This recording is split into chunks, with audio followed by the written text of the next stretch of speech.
बच्चों आ जाओ example number 15 में। एग्जाम्पल नंबर 15 में क्या, ध्यान से सुनना। A person has undertaken A construction job. एक पर्सन ने क्या किया है, कंस्ट्रक्शन जॉब लिया है, अंडरटेक किया है, ठीक है। The probability are 0.65। क्या है probability? 0.65 that there will be strike. Strike होने की प्रोबेबिलिटी 0.65 है। मेरी बात को बिल्कुल ध्यान से सुनना। 0.80, ठीक है। That the construction job will be completed on time if there is no strike. अगर क्या बोला है, प्रोबेबिलिटी क्या है कि 0.80 है कि कंस्ट्रक्शन जॉब जो होगा वो टाइम से कंप्लीट होगा अगर स्ट्राइक नहीं हो। अगर स्ट्राइक होगा तो क्या होगा, जो कंस्ट्रक्शन जॉब है वो तो डिले हो जाएगा। तो क्या बोल रहा है कि स्ट्राइक होने की प्रोबेबिलिटी क्या दे रखा है, 0.65। और फिर क्या बोला है कि 0.8 है कंस्ट्रक्शन जॉब टाइम से कंप्लीट हो जाए। अगर स्ट्राइक नहीं होगा तो कंस्ट्रक्शन जॉब टाइम से कंप्लीट होगा, इसकी प्रोबेबिलिटी क्या दे रखा है, 0.8। And 0.32 that the construction job will be completed on time if there is a strike।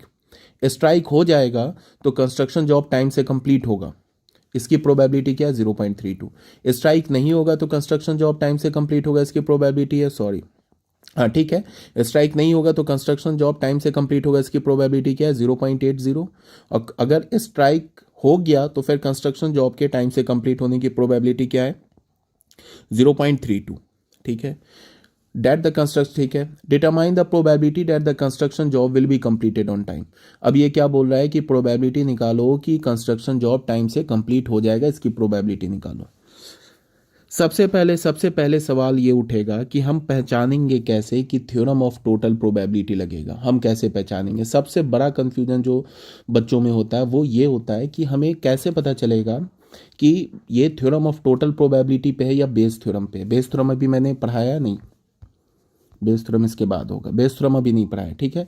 तो कंफ्यूजन हो जाता है बच्चों को, हमेशा कंफ्यूजन होता है कि क्वेश्चन में कि थ्योरम ऑफ टोटल प्रोबेबिलिटी पे या बेस थ्योरम पे। मैं बहुत ही सिंपल तरीका बता रहा हूँ ये पता करने का। बात को ना बिल्कुल ध्यान से सुनना मेरी बात को। थ्योरम ऑफ टोटल प्रोबेबिलिटी में क्या होगा कि एक इवेंट 2-3 इवेंट के साथ अकर कर रहा होगा, ठीक है। और जैसे यहाँ पे क्या है, कौन सा इवेंट अकर कर रहा है, जैसे स्ट्राइक हुआ तो कंस्ट्रक्शन जॉब टाइम से कंप्लीट होगा, स्ट्राइक नहीं हुआ तो कंस्ट्रक्शन जॉब टाइम से कंप्लीट होगा या नहीं होगा, इसका ये प्रोबेबिलिटी। तो construction job will be completed on time, ये जो इवेंट है ना, ये 2 इवेंट के साथ अकर कर रहा है। किसके साथ, जब स्ट्राइक होगा एक ये इवेंट है, और जब स्ट्राइक नहीं होगा ये दूसरा इवेंट है। इन दोनों इवेंट के साथ construction job will be completed on time ये अकर कर रहा है, ये दोनों इवेंट के साथ हो रहा है। थ्योरम ऑफ टोटल प्रोबेबिलिटी में क्या होता है, यही होता है ना कि हमारा एक इवेंट होता है वो कई सारे इवेंट के साथ अकर होता है, तो हमें इसी इवेंट ए इवेंट की प्रोबेबिलिटी निकालनी होती है, यही होता है ना। तो यहाँ पे क्या बोल रहा है कि जो हमारा इवेंट एक है, ये इवेंट है, कौन सा event, construction job will be completed on time, ये 2 इवेंट के साथ अकर हो रहा है। किसके साथ, जब स्ट्राइक होगा इसके साथ भी अकर हो रहा है, स्ट्राइक नहीं होगा तो इसके साथ भी अकर हो रहा है, ठीक है। मतलब ये इवेंट किसका काम कर रहा है, यहाँ पे जो ए इवेंट है ना, ये इवेंट ए इसका काम कर रहा है। आ रही बात समझ में। दूसरी बात क्या कि ये जो इवेंट E1 E2 है, यहाँ पे तो हमने कितने इवेंट्स ले लिए थे, n इवेंट्स। यहाँ पे है इस क्वेश्चन में 2 इवेंट है, एक इवेंट E1 है, एक इवेंट E1 है। ये इवेंट क्या है, construction job will be completed on time if there will be a strike, there will be strike. Event हमने ले लिया स्ट्राइक की, ठीक है। तो इवेंट E1 कंप्लीमेंट क्या हो जाएगा, नॉट स्ट्राइक की प्रोबेबिलिटी हो जाएगी। बात समझ रहे हो। अब मेरी बात को सुनो, ये जो इवेंट E1 है, ये इवेंट E1 है, और ये जो इवेंट E1 डैश है, ये इवेंट क्या है हमारा, ये इवेंट हमारा सैंपल स्पेस का पार्टीशन है, इसको समझना है। क्यों, बिकॉज सॉरी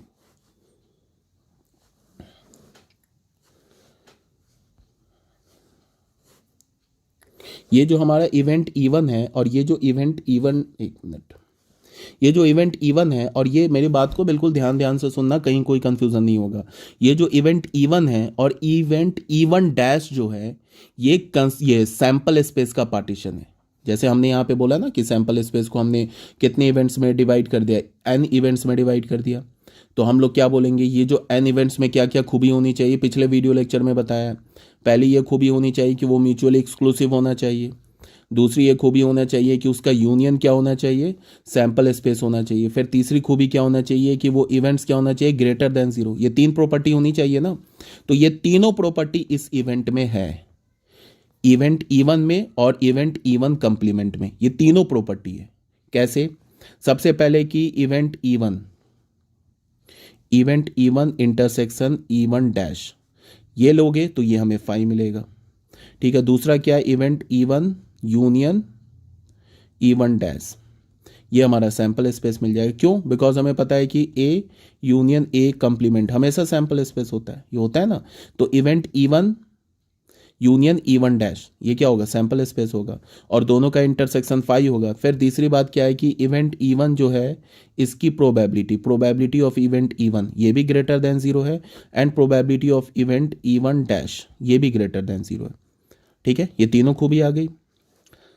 तो अब क्या बोला जा रहा है कि जो हमारा इवेंट, जो हमारा ये जो दे रखा है यहाँ पे, ये क्या दे रखा है, स्ट्राइक होने की प्रोबेबिलिटी।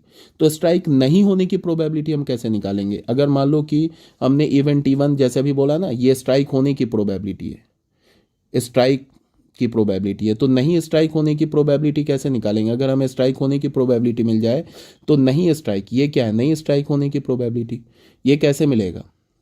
सिंपली 1 माइनस स्ट्राइक होने की प्रोबेबिलिटी, यही होगा ना। दो ही चीज होगा ना, या तो स्ट्राइक हो गया तो स्ट्राइक नहीं होगा, तीसरा तो कुछ हो नहीं सकता है। तो क्या करेंगे हम, क्या करेंगे हम, करेंगे कि ये 0.65 को 1 से सब्ट्रैक्ट कर देंगे तो स्ट्राइक नहीं होने की प्रोबेबिलिटी आ जाएगी, जो क्वेश्चन में गिवन नहीं है। ठीक है, ये तो हमें समझ में आ गया कि एक इवेंट है हमारा स्ट्राइक होने की प्रोबेबिलिटी और एक स्ट्राइक नहीं होने की प्रोबेबिलिटी, ये, या फिर मैं ऐसे बोलूं कि इवेंट स्ट्राइक होने का इवेंट और स्ट्राइक नहीं होने का इवेंट, ये दोनों इवेंट मिलके क्या बन रहा है, हमारा पार्टीशन स्पेस का, ये सैंपल स्पेस का पार्टीशन कर रहा है। अब देखो क्या बोल रहा है, let A be the event that the construction job will be completed on time. A event हमने मान लिया कि कंस्ट्रक्शन जॉब टाइम से कंप्लीट होगा, और ये जो इवेंट ए है, इसी इवेंट का हमें प्रोबेबिलिटी चाहिए। और ये जो इवेंट ए है, ये स्ट्राइक के साथ भी अकर कर रहा है, और स्ट्राइक के, जब स्ट्राइक होगा तो भी अकर कर रहा है, और जब स्ट्राइक नहीं होगा तो भी अकर कर रहा है, दोनों केस में अकर कर रहा है। आ रही मेरी बात समझ में? ठीक है। A be the event that the construction job will be completed on time and B be the event that there will be strike। और B हमने क्या माना कि स्ट्राइक होगा, तो स्ट्राइक नहीं होगा। ये बी इवेंट क्या दे रखा है, 0.65, यही दे रखा है ना स्ट्राइक होने का प्रोबेबिलिटी। तो नहीं होने का मतलब प्रोबेबिलिटी ऑफ बी कंप्लीमेंट क्या हो जाएगा, 1 माइनस प्रोबेबिलिटी ऑफ बी, ये क्या हो जाएगा, 0.35। अब हमें क्या करना है, हमें निकालना है ए का प्रोबेबिलिटी निकालना है। तो थ्योरम ऑफ टोटल प्रोबेबिलिटी से क्या होगा, पहले हमें निकालना होगा बी का प्रोबेबिलिटी। ठीक है, और जब बी हो गया तो फिर ए की प्रोबेबिलिटी, ऐसे लिखेंगे ना, प्लस क्या निकालेंगे, बी कंप्लीमेंट की प्रोबेबिलिटी, और जब बी कंप्लीमेंट हो गया तो फिर ए की प्रोबेबिलिटी। तो ये किसका प्रोबेबिलिटी आ जाएगा, ए का। यही होता है ना यार हमारा प्रोबेबिलिटी, क्या बोलता हूँ, थ्योरम ऑफ टोटल प्रोबेबिलिटी। ए का इवेंट कैसे निकालते प्रोबेबिलिटी, E1 हो गया तो ये प्रोबेबिलिटी ऑफ E1, और जब E1 हो गया तो फिर ए की प्रोबेबिलिटी। फिर क्या लिखते हैं, प्रोबेबिलिटी ऑफ E2, और जब E2 हो गया तो फिर ए की प्रोबेबिलिटी। फिर क्या लिखेंगे, प्रोबेबिलिटी ऑफ EN, और जब EN हो गया तो फिर ए की प्रोबेबिलिटी। तो यहाँ पे तो n इवेंट्स है, यहाँ पे n की जगह क्या है, 2 है, 2 इवेंट्स है, n की जगह क्या यहाँ पे हमारे पास 2 है। तो यहाँ पे अब देखो पहले क्या लिखा है, निकाला ये b, मतलब b conditional probability of A given B occur, B क्या हमारा स्ट्राइक होने की प्रोबेबिलिटी। तो जब स्ट्राइक हो जाएगा तो कंस्ट्रक्शन जॉब टाइम से, ये क्या बोल रहा है कि जब स्ट्राइक हो जाएगा तो कंस्ट्रक्शन जॉब टाइम से कंप्लीट होगा, वो 0.32 दे रखा है, यहाँ पे देख लो दे रखा है ना 0.32। ये क्या बोल रहा है कि जब स्ट्राइक नहीं होगा बी कंप्लीमेंट, तब कंस्ट्रक्शन जॉब टाइम से कंप्लीट होगा, इसकी प्रोबेबिलिटी भी क्वेश्चन में दे रखा है 0.8, दोनों दे रखा है। आगे बात समझ में? अब क्या है, since B and B complement form the partition of the sample space, ये जो बी है हमारा बी कंप्लीमेंट है, क्या कर रहा है, सैंपल स्पेस का पार्टीशन कर रहा है। Therefore by the theorem on total probability, probability of A क्या होगा, मतलब स्ट्राइक होने की कंस्ट्रक्शन जॉब टाइम से कंप्लीट होगा, इसकी प्रोबेबिलिटी हम कैसे निकालेंगे। सबसे पहले क्या लिखेंगे, स्ट्राइक की प्रोबेबिलिटी, और जब स्ट्राइक हो गया तो कंस्ट्रक्शन जॉब टाइम से कंप्लीट होगा, इसकी प्रोबेबिलिटी, फिर स्ट्राइक नहीं होने की प्रोबेबिलिटी, और जब स्ट्राइक नहीं हुआ तो फिर कंस्ट्रक्शन जॉब टाइम से कंप्लीट होगा, इसकी प्रोबेबिलिटी। सिंपल है, ये कर दो मल्टीप्लाई, ये सब तो गिवन है, हमने सब निकाल रखा है, वैल्यू डालोगे तो आ जाएगा 0.48। तो ये हमारा था थ्योरम ऑफ टोटल प्रोबेबिलिटी पे क्वेश्चन। नेक्स्ट जो हमारा थ्योरम है Bayes theorem, which is the most important theorem of this chapter, ये सबसे इंपॉर्टेंट थ्योरम है इस चैप्टर का। आ रही बात समझ में, अब जरा इसको ध्यान से देखना, फिर मैं आगे बताऊंगा कि कैसे हम समझेंगे कि क्वेश्चन बेस थ्योरम पे, बच्चे इसी पे कंफ्यूज करते हैं कि सर पता नहीं चलता है कि बेस थ्योरम पे या थ्योरम ऑफ टोटल प्रोबेबिलिटी पे, तो मैं बताऊंगा कि कैसे पता चलेगा कि बेस थ्योरम पे या थ्योरम ऑफ टोटल प्रोबेबिलिटी पे, वो आगे बताऊंगा मैं भी। पहले बेस थ्योरम को ध्यान से सुन लो, मैं प्रूफ भी बताऊंगा, बिल्कुल ईजी है, ध्यान से सुनो। सबसे पहले क्या बोला, एन इवेंट्स ले लिया, इवेंट E1 E2 से लेके EN, ये क्या हमारा n non empty events. Non empty events बोलने का मतलब कि जितने भी इवेंट्स है सबकी कोई ना कोई प्रोबेबिलिटी आ जाएगी, एन नॉन एम्प्टी इवेंट्स है। Which constitute the partition of sample spaces, sample space का पार्टीशन कर रहा है, तो फिर इस एन इवेंट्स में E1 E2 से लेके जो हमारे पास एन इवेंट्स आए, इसमें क्या स्पेशलिटी होगी, इसमें ये स्पेशलिटी होगी कि सबका इंटरसेक्शन ये म्यूचुअली एक्सक्लूसिव होगा, म्यूचुअली एग्जॉस्टिव होगा, प्लस सबका जो जितने भी इवेंट्स है ना एन इवेंट्स, सबकी प्रोबेबिलिटी ग्रेटर देन 0 होगी, ये तो ऑलरेडी बताया जा चुका है। That is E1 E2 E3 are pairwise disjoint, मतलब म्यूचुअली एक्सक्लूसिव है ये, और सबका यूनियन क्या होगा, सैंपल स्पेस होगा। And A is an event, और सबका सैंपल स्पेस भी होगा, और यहाँ पे बोल रहा है नॉन एम्प्टी इवेंट है, इसका मतलब कि सबकी प्रोबेबिलिटी ग्रेटर देन 0 भी होगी, ठीक है। अब बोल क्या रहा है, एंड ए, एक हमने इवेंट ए लिया, is any event of non zero probability, ये जो इवेंट ए लिया ना, ये कोई इवेंट है जिसकी प्रोबेबिलिटी क्या है, नॉन जीरो प्रोबेबिलिटी, देन ये हमारा थ्योरम ऑफ बेस थ्योरम है, ये हमारा क्या है, बेस थ्योरम। अब तुम बोलोगे ये क्या लिखा हुआ है, जैसे मैंने बोला ना कि थ्योरम ऑफ टोटल प्रोबेबिलिटी रटने की जरूरत नहीं है, वैसे भी ये बेस थ्योरम रटने की जरूरत नहीं है। ये फॉर्मूला देख के लग रहा हो कि पता नहीं कैसे याद रखेंगे, कोई रटने की जरूरत ही नहीं है, अभी मैं बता दूंगा, कहीं कोई रटने की जरूरत नहीं है, बस देखते चलो। उससे भी पहले ये थ्योरम बोल क्या रहा है, ये बोल रहा है कि ये देखो लेफ्ट हैंड साइड में क्या लिखा है, बात को सुनना बिल्कुल ध्यान से, कान खोल के, कि जब इवेंट ए हो गया तो EI इवेंट होने की क्या प्रोबेबिलिटी है।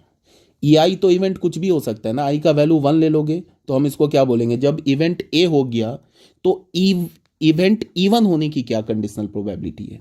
अगर हमने आई का वैल्यू 2 ले लिया तो फिर हम इसको ऐसे बोलेंगे कि जब इवेंट ए हो गया तो इवेंट E2 होने की क्या प्रोबेबिलिटी है। अगर आई का वैल्यू 3 ले लिया तो हम क्या बोलेंगे कि जब इवेंट ए हो गया तो फिर इवेंट E3 होने की क्या प्रोबेबिलिटी है, वो ये है। कैसे लिखेंगे, अच्छा ये क्या लिखा हुआ है डिनोमिनेटर में, ये क्या लिखा हुआ है, ये तो थ्योरम ऑफ टोटल प्रोबेबिलिटी लिखा हुआ है, ये क्या लिखा है डिनोमिनेटर में, थ्योरम ऑफ टोटल प्रोबेबिलिटी, ये थ्योरम ऑफ टोटल प्रोबेबिलिटी लिखा हुआ है। और ये क्या लिखा है, देखो ये क्या बोल रहा है कि जब ए हो गया तो EI इवेंट होने की क्या प्रोबेबिलिटी है। सिंपल है, पलट दो इसको ये वाला जो चीज है ना, इसको यहां पे पलट दो, ठीक है, और यहां पे प्रोबेबिलिटी ऑफ EI इवेंट की प्रोबेबिलिटी लिख दो, और इसको पलट दो यहां पे, ये पलट दिया, ठीक है, यही बोल रहा है। जैसे याद रखने के पॉइंट, ये डिनोमिनेटर में तो थ्योरम ऑफ टोटल प्रोबेबिलिटी लिखा हुआ है, थ्योरम ऑफ टोटल प्रोबेबिलिटी ये लिखा हुआ है डिनोमिनेटर में, ये कैसे याद रखते हैं ये ऑलरेडी बताया जा चुका है पिछले वीडियो में। तो डिनोमिनेटर में तो ये लिखा हुआ है, इसको यहां पलट दो और फिर लिख दो प्रोबेबिलिटी ऑफ EI। आई क्या हो सकता है, 1 से लेके n तक कुछ भी हो सकता है। अब इसको हम प्रूफ कैसे करेंगे वो एक बार देख लेते हैं, प्रूफ आता नहीं है बट फिर भी एक बार प्रूफ देख लेते हैं।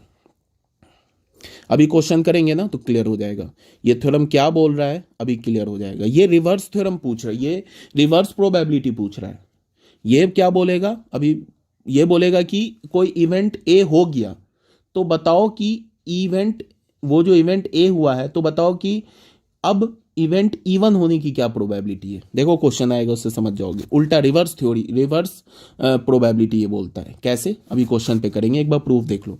Bye the formula of conditional probability we have, ये तो हमारा कंडीशनल प्रोबेबिलिटी का फॉर्मूला है। देख लो इसका प्रूफ कितना आसान है। ये तो कंडीशनल प्रोबेबिलिटी का फॉर्मूला है, ये तो हमने स्टार्टिंग में ही पढ़ा था कि जब इवेंट ए हो गया तो ई आई इवेंट होने की प्रोबेबिलिटी क्या होगी, दोनों का इंटरसेक्शन क्या लेंगे, यहाँ पे दोनों का intersection divided by probability of A. ये हमारा क्या है, तो कंडीशनल प्रोबेबिलिटी है ना, स्टार्टिंग में पढ़ा, इसमें तो कोई दिक्कत नहीं है। ठीक है, अब इसको हम क्या लिख सकते हैं, ये मल्टीप्लीकेशन रूल में लिख सकते हैं, probability of E I into probability of A given E I has already been occurred. ये ऐसे होता है ना यार, ये तो ए इंटरसेक्शन बी को क्या लिख सकते हैं हम, ऐसे लिखते हैं ना, प्रोबेबिलिटी ऑफ ए, और जब ए हो गया तो बी की प्रोबेबिलिटी, या फिर हम क्या लिखते हैं, प्रोबेबिलिटी ऑफ बी, और जब बी हो गया तो फिर ए की प्रोबेबिलिटी, ऐसे लिखते हैं ना। तो फिर अगर मैं लिखता हूँ probability of A intersection E I, इसको हम क्या लिख सकते हैं, ऐसे नहीं लिख सकते, प्रोबेबिलिटी ऑफ ई आई, और जब ई आई हो गया तो फिर ए की प्रोबेबिलिटी ई आई, सॉरी ऐसे नहीं लिख सकते, यहाँ पे नहीं लिख सकते। Probability of A intersection E I को हम क्या लिख सकते हैं, प्रोबेबिलिटी ऑफ ई आई, और जब ई आई हो गया तो फिर ए की प्रोबेबिलिटी।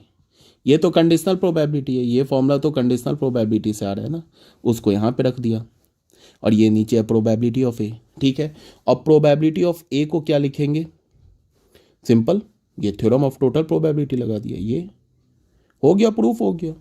ये किसकी प्रोबेबिलिटी है, ई आई गिवन ए, ये हो गया, ये हमारा यही तो आ गया। इसमें कुछ था, इसके प्रूफ में तो कुछ था ही नहीं, एक लाइन में प्रूफ हो गया। समझ में आ रही है बात।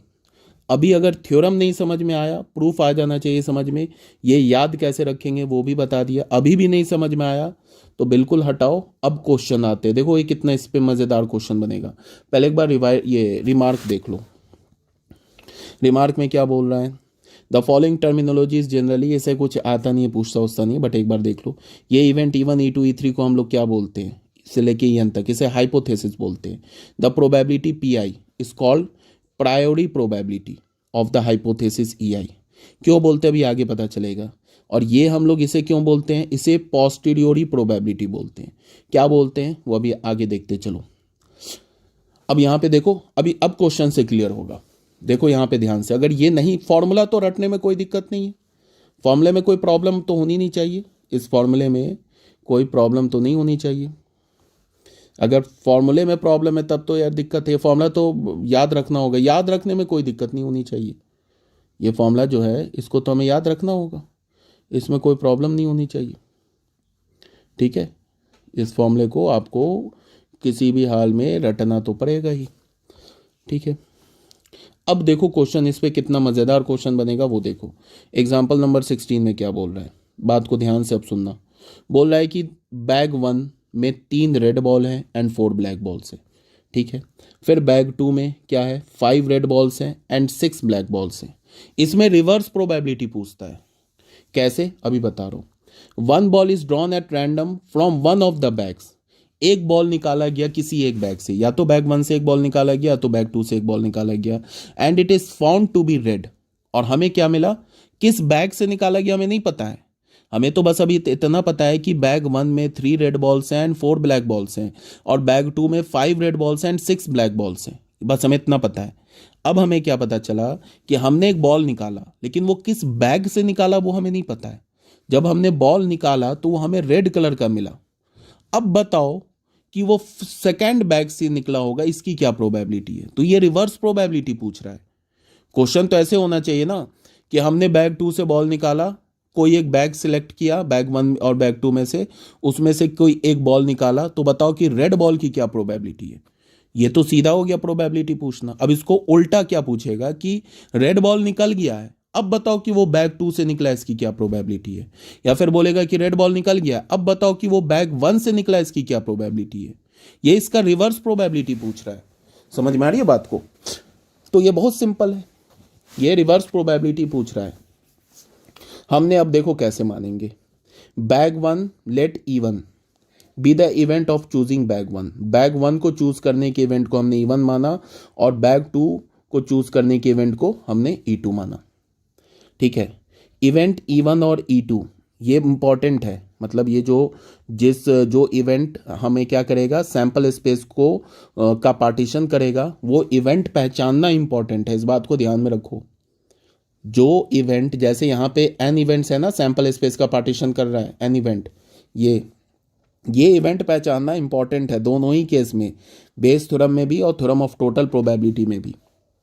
ठीक है, तो यहाँ पे क्या बोल रहा है कि हमने बोला कि E1 be the event of choosing bag one, E2 be the event of choosing bag two. अब ये बोलोगे कि कैसे हमें पता चला कि बैग वन को चूज करना को हमने इवेंट E1 बोल दिया और बैग टू को चूज करने के इवेंट को हमने E2 बोल दिया, ये कैसे पता चला? तो बिल्कुल कॉमन सेंस है कि जो हम लोग जिस इवेंट से सैंपल स्पेस का पार्टीशन करते हैं ना, उन इवेंट्स का जो यूनियन होता है वो सैंपल स्पेस के इक्वल होता है।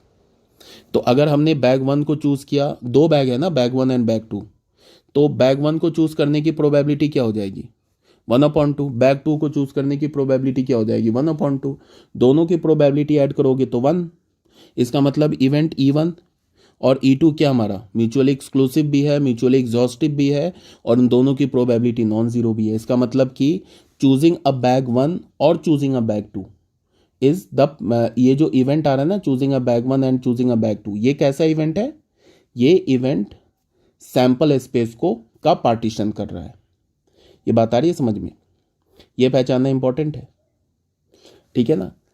सैंपल स्पेस का पार्टीशन कर रहा है, इसका मतलब इवेंट E1 और E2 हमने ले लिया। अब हमने एक इवेंट ए लिया। कौन सा इवेंट लिया? जो बोल रहा है कि जो निकल गया, रेड बॉल निकला, इसका इवेंट हमने ए ले लिया। ठीक है, अब बताओ इवेंट E1 इवेंट E2 दोनों की प्रोबेबिलिटी 1/2 है। बैग वन को चूज करने की प्रोबेबिलिटी और बैग टू को चूज करने की प्रोबेबिलिटी आधी आधी हो जाएगी, बिकॉज दो ही बैग है, दो बैग में से एक बैग हमें चूज करना है, तो उसकी प्रोबेबिलिटी हाफ हो गई। अब देखो करना क्या हमें कि जब हमने बैग वन चूज कर लिया, अच्छा उससे भी पहले फॉर्मूला बनाते, पहले लिख लेते हैं फॉर्मूला, तो हमें पता चलेगा कि हमें कौन कौन सा इवेंट की प्रोबेबिलिटी निकालनी है।